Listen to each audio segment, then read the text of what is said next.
안녕하세요. 민지의 꿀사연입니다.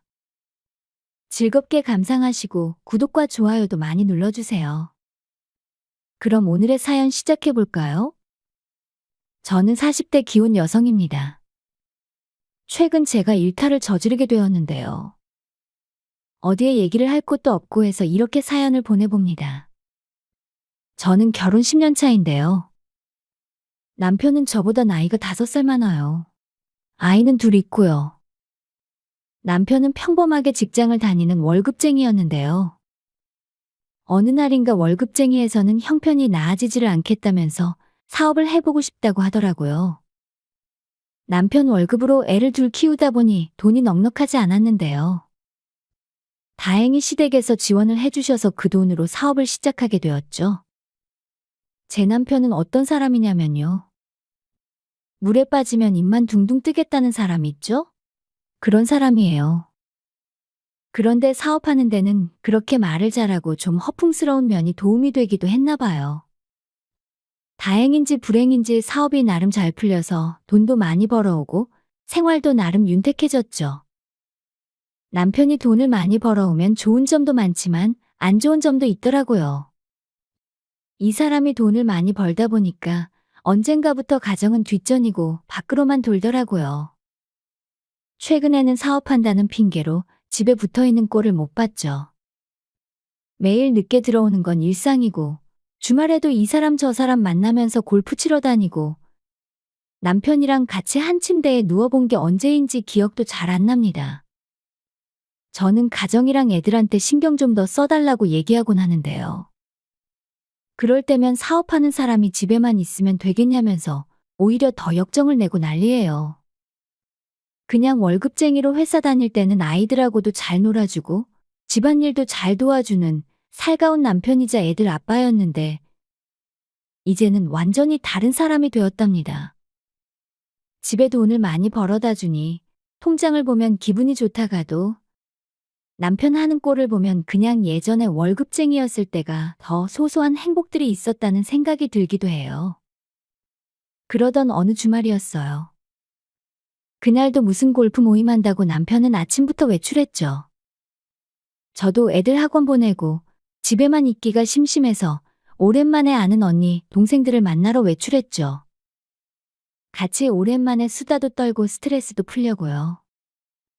그날 저도 아주 늦게까지 술도 마셔보고 할 생각에 친정 엄마한테 집에 좀 와서 아이들 좀 봐달라고 부탁까지 해놓고 나왔어요. 오랜만에 바깥 바람도 쏘이고 실컷 수다도 떨고 하니 스트레스가 조금은 풀리더라고요. 매일 다람쥐 쳇바퀴 돌듯이 아이들 챙기랴, 남편 챙기랴, 집안일에 시달렸는데 그런 스트레스들이 잠깐이지만 잊혀지더라고요. 그날따라 술도 잘 넘어가고 너무 신이 났어요. 그때 한 언니가 그러더라고요. 우리 남편은 집에 와서는 잠만 자고 옷만 갈아입고 나간다니까? 남편이 아니라 무슨 하숙생이야. 나 거기 거미줄 쳤잖아. 잠자리라도 한번 하려고 하면 가족끼리는 그러는 거 아니라면서 돌아눕는데 아주 꼴보기 싫다니깐? 그래서 저도 맞장구를 치면서 남편 흉을 봤어요. 우리 남편도 그래. 요즘 사업이 조금 잘 된다고 아주 기가 살아서는 집에 붙어 있지를 않아. 나도 비군이 됐잖아. 이렇게 이런저런 이야기들로 남편 흉을 보다가 이런 이야기까지 나왔어요. 남편들이 아내들을 방치하듯이 내팽개치고는 거들떠도 안 보니 애인 있는 유부녀들도 많다는 이야기요. 저는 그런 얘기는 인터넷 같은 데서만 들었지 실제로 그런 일이 있는 줄은 몰랐는데요. 그때 그 언니가 이런 이야기를 하더라고요. 내 친구 소정이 엄마 알지? 그 여자도 요즘 애인 생긴 것 같더라. 남편이 안 해준 지가 몇 년 됐다고 연하 애인 생겨서 아주 요즘 살맛난 것 같더라고. 저는 정말 깜짝 놀랐죠. 소정이 엄마는 저도 몇 번 얼굴을 본 적이 있어서 아는 사람이었거든요. 그래서 유부녀가 애인 만날 때가 있기는 한 거냐고 물었죠. 만날 데가 왜 없어? 요즘에 인터넷 카페며 동호회며 얼마나 많니? 그런데 나가봐. 여자들은 가입만 하면 아주 남자들이 벌떼처럼 달라든다니까. 민정이 너도 궁금하면 나가봐 얘. 등산이며 자전거며 댄스 동호회도 있고 엄청 많아. 우리 또래는 등산 동호회 많이 간다더라. 이 얘기를 듣는데 저는 마치 신봉사가 눈뜨는 기분이 들었다고나 할까요? 당장 집에 가서 알아봐야겠다고 생각했어요. 밖으로만 도는 괘씸한 남편에 대한 작은 복수 같다는 느낌도 들었고요. 그렇게 집에 돌아와서 인터넷 카페를 검색해보니 등산 카페도 참 많더라고요. 여러 카페를 둘러보다가 제일 마음에 드는 곳을 하나 골라서 가입했어요. 카페 공지사항을 보니 바로 다음 주 토요일에 등산 일정이 올라와 있더라고요. 저는 쇳불도 당김에 빼라고 망설이지 않고 등산 참여 신청을 했죠. 그렇게 다음 주 토요일이 되었고요. 지정된 장소에 갔더니 사람들이 꽤나 많더라고요. 다들 구면인 건지 서로 바쁘게들 인사하고 웃고 떠드는데 저는 아는 사람이 없으니 조금 어색하게 한쪽에서 기다리고 있었죠. 그때 저보다 나이가 조금 더 들어 보이는 한 남자가 다가왔어요. 오늘 처음 오셨냐면서 아주 젠틀하게 인사를 건네더라고요. 자기도 이 카페 가입해서 등산 다닌 지 몇 개월 되었다면서 좋은 카페 잘 가입했다고 반겨주더라고요. 우리는 통성명도 하고 가벼운 대화를 나누면서 버스를 기다렸죠. 그 사람 이름은 김동규였어요. 동규 씨는 등산 말고도 이런저런 이야기를 해주는데 재미있었어요. 아침이라 날이 쌀쌀했는데 본인이 가져온 물병에 있는 따뜻한 차도 건네더라고요. 남편에게선 못 느껴본 스윗함이었죠. 속으로 이 남자랑 이렇게 썸을 타게 되는 건가 하는 생각이 들었죠. 동규 씨는 인상도 좋고 이런 남자라면 애인 삼아도 되겠다는 생각이 들었어요. 이렇게 이런저런 이야기를 나누다 보니 대절한 버스가 도착을 했죠. 저는 버스에서도 그 남자 옆에 앉아서 이야기를 하면서 갔고요. 다정하게 챙겨주는데 좋더라고요. 버스에서도 이런저런 이야기를 나누면서 조금은 더 가까워졌고 그러다 보니 목적지에 도착을 했죠. 회원 일행을 따라서 산에 오르기 시작했는데 산 공기라 그런지 상쾌하고 좋더라고요. 풍경도 좋았고 등산하는 사람들 얼굴을 보니 얼굴에 활기가 넘쳐 보였어요. 이 좋은 걸 두고 나는 왜 그동안 집에서 남편 뒤치다꺼리만 하고 살았나 후회도 들더라고요. 그런데 오랜만에 등산을 하려니 중간쯤부터 다리에 힘이 풀리기 시작했어요. 힘들더라고요. 동규 씨가 옆에서 말도 걸어주고 챙겨줘서 다행이기는 했는데 다리가 아픈 건 어쩔 수가 없었어요. 그렇게 힘들어하는 저를 보더니 동규 씨가 제 가방을 대신 들어주고 손도 잡아주면서 이끌어주더라고요. 참 다정하다는 생각이 들면서 얼마나 오랜만에 남자한테 이런 배려를 받아보는 건지 가슴이 설레기도 했어요. 그렇게 동규 씨가 도와준 덕분에 산 정상에 겨우겨우 도착을 했고요. 산 정상에서 같이 사진도 찍고 나눠 먹은 김밥 도시락도 정말 꿀맛이었어요. 오랜만에 등산 운동을 한 거라 몸은 조금 힘들었지만 마음만큼은 다시 소녀 시절로 돌아간 것처럼 심장이 두근거리고 콩닥거렸죠. 그렇게 등산을 마치고 내려가니 동호회 회원들이 가까운 식당을 예약해 두었더라고요.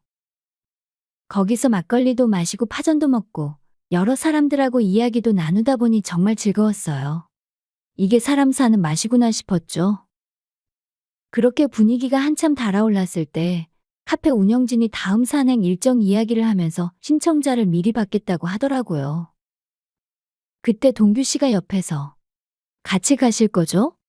저도 그 산 좋아하는데 민정 씨 같이 가시면 좋겠어요.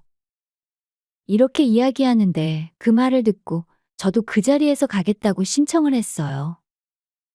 마치 오랜만에 남자에게 데이트 신청받는 기분이었다고 할까요? 그날만큼은 처녀 시절로 돌아간 기분이었죠. 그렇게 첫 등산 모임이 마무리되고 집에 갔죠. 남편은 제가 10시가 다 돼서야 집에 들어갔는데도 아직 집에 들어오지를 않았더군요. 괘씸했지만 저도 오늘 다른 남자랑 등산도 가고 산에 올라가면서 손도 잡고 했으니 너그럽게 이해해 주기로 했어요. 이런 맛에 애인 만드나 싶은 생각이 들 정도였죠. 주중에도 동규 씨를 비롯해서 친해진 몇몇 등산 동호회 회원들하고 연락을 주고 받았어요. 제 일상에 대해서도 물어봐주고 저에게 사소한 것도 관심 가져주는 사람들이 있다는 게 좋았죠. 그렇게 동규 씨랑 급속도로 친해졌어요.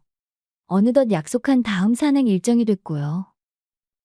그날도 친정 엄마한테 아이들을 부탁하고는 저도 잘 꾸려서 등산 모임 장소로 갔어요. 동규 씨랑 산 정상에서 같이 먹으려고 정성스레 도시락도 예쁘게 쌌고요.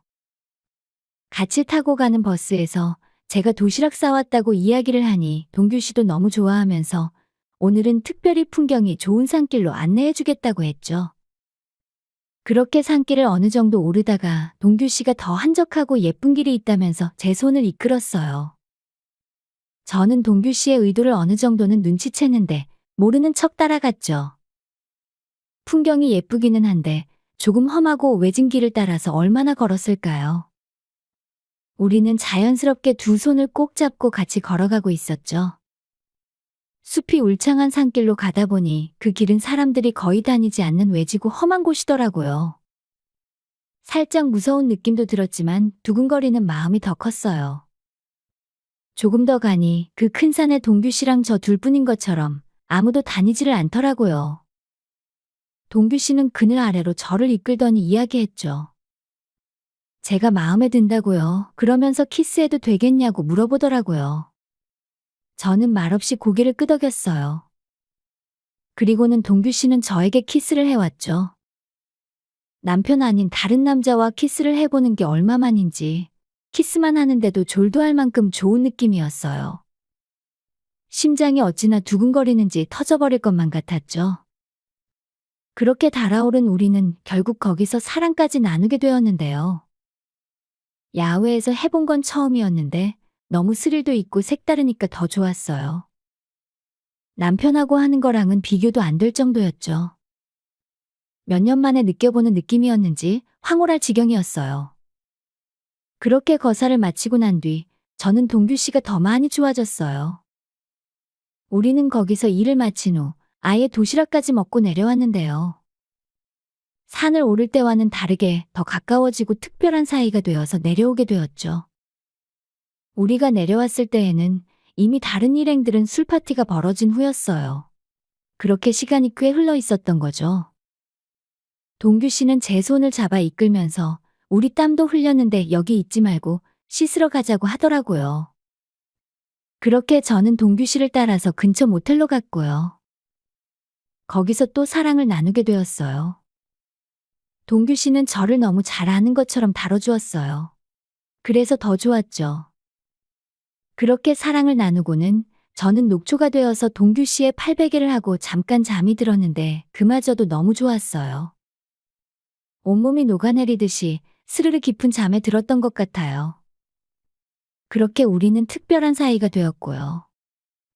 이후로도 등산 모임 갈 때마다 동규 씨를 만나면서 저는 즐거운 시간들을 이어오고 있답니다. 오늘 밤에도 여전히 집에 늦게까지 안 들어오고 있는 남편을 생각하면 화가 나지만 저에게도 특별한 애인이 생겼다는 사실 때문에 위로가 되기는 하네요. 등산 동호회가 있고 동규 씨 같은 애인이 있어서 저도 남편이 가정에 소홀한 것을 어느 정도 눈 감아주고 사는 셈이죠. 등산 동호회가 참 재미있어요. 사실은 동규 씨 말고도 다른 괜찮은 남자 회원들도 저랑 친해지고 싶어서 엄청 잘해주거든요. 이러다가 애인이 동규 씨 말고도 또 생기는 거 아닌가 모르겠네요. 외로운 여성분들은 등산 동호회 꼭 해보시기 바래요. 제 사연은 여기까지입니다. 들어주셔서 감사합니다.